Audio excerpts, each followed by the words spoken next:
तो Lockie craft के बाद मार्केट में माइनक्राफ्ट का एक और जुड़वा आ चुका है और मैं लॉकी क्राफ्ट 7 या क्राफ्ट एंड बिल्डिंग की बात बिल्कुल नहीं कर रहा हूँ। मैं बात कर रहा हूँ माइनक्राफ्ट के सबसे बड़े दुश्मन माजो लॉन्चर की। क्योंकि प्ले स्टोर में जब से माजो लॉन्चर और पोजावा लॉन्चर जैसी प्रजातियां पनप रही है, माइनक्राफ्ट के सर पे एक बहुत बड़ा खतरा मंडरा रहा है। इसीलिए आज मैं दूध का दूध और पानी का दूध करने वाला हूँ, पता लगाने वाला हूँ कि हमें अपने इस डब्बे से मोबाइल में क्या खेलना चाहिए।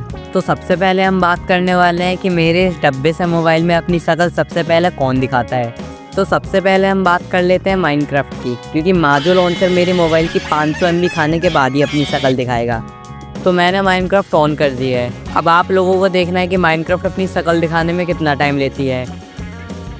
तो माइनक्राफ्ट ने लिए 12 सेकेंड, जो कि मेरे इस डब्बे से फ़ोन की औकात के हिसाब से काफ़ी अच्छे हैं। तो मेरा 90% डेटा ख़त्म करने के बाद अब हम चलते हैं माजो लॉन्चर की तरफ। तो इसका ये हवाई जहाज जैसा इंटरफेस देखने के बाद मेरे को भी यूट्यूब पे जाके 4 ट्यूटोरियल देखने पड़े।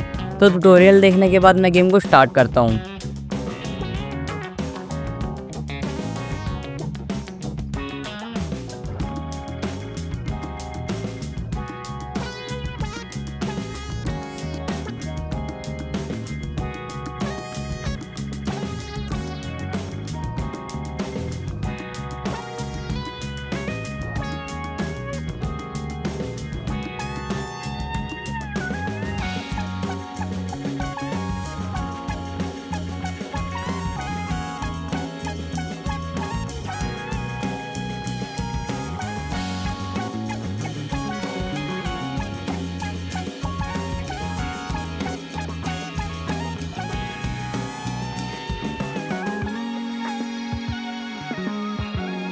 तो माजो लॉन्चर को शुरू होने में लगते हैं पूरे के पूरे 50 सेकेंड। इतनी देर में तो मेरी खेलने की इच्छा ही मर जाती है।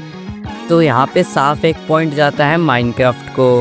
अब अगर हम बात करें कि दोनों गेमों में वर्ल्ड कितनी जल्दी जनरेट होता है, तो माइनक्राफ्ट आपके लेगा 15 से 20 सेकेंड। वहीं अगर हम माजो लॉन्चर की बात करें तो माजो लॉन्चर ने लिए 50 सेकेंड। इसका मतलब अगर आपको सुबह 6 बजे माइनक्राफ्ट खेलनी है माजो लॉन्चर के अंदर, तो आपको रात के 12 बजे ही माइनक्राफ्ट खेलने बैठना होगा। तो यहाँ पर भी एक पॉइंट जाता है माइनक्राफ्ट को। तो अगर हम बात करें कि हमें कौन सी गेम सबसे ज़्यादा FPS देती है, तो मेरे को दोनों ही गेमों में 40 से 50 FPS मिल रहे थे। बस फ़र्क इतना था कि मैंने माइनक्राफ्ट में कोई भी मोड नहीं लगाए थे और माजो लॉन्चर में मेरे को 20 से 21 मोड लगाने पड़े। तो अगर हम बात करें कि कौन सी गेम में हमें अच्छे अच्छे मोड्स मिल जाते हैं, तो यहाँ पे माजो लॉन्चर को अपना पहला पॉइंट मिल जाता है। क्योंकि माइनक्राफ्ट जावा के अंदर जितने मोड हैं उतने माइनक्राफ्ट बेडरॉक में नहीं है। तो अफसोस हमें यहाँ पे एक पॉइंट माजो लॉन्चर को देना पड़ता है। इसी के साथ साथ अगर हम बात करें शेडर्स की, तो यहाँ पे भी गेम पलट जाता है। क्योंकि अगर यही सवाल 1-2 साल पहले हमसे पूछा जाता तो यहाँ पे माइनक्राफ्ट जावा जीत जाता। लेकिन आज के टाइम पे माइनक्राफ्ट बेडरॉक में वाइब्रेंट विजुअल्स आ रखे हैं। तो यहाँ पे एक पॉइंट जाता है माइनक्राफ्ट बेडरॉक को। तो ये आपके ऊपर निर्भर करता है कि आप किस हिसाब से माइनक्राफ्ट खेल रहे हैं। अगर आप मेरी तरह माइनक्राफ्ट सिर्फ फ़न के लिए खेलना चाहते हैं तो माइनक्राफ्ट बेडरॉक बेस्ट है।